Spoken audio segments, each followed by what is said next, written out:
مقامات هنوز هم حساب دارند که چقدر خانه به خصوص در ولایت ختلان بر اثر سیل آبخیزی آسیب دیدند. ارزیابی‌های اخیر نشان داده است که در ولایت کمش 128 خانه کاملا ویران شده است و 400 خانه دیگر یا نیمه ویران شدند یا سخت آسیب دیدند.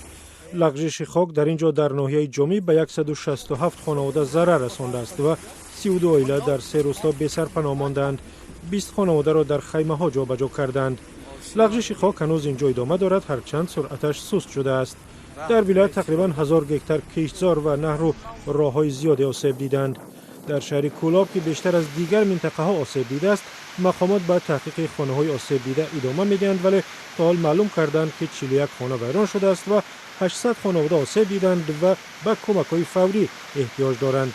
در ارزیابی یک جای مقامات رسمی و مؤسسه سازمان ملل که آخر هفته گذشته نشر شد آمده است، مردم آسیب دیده ناامید و افسرده شدند و میترسند که کمک به آنها نمیرسد.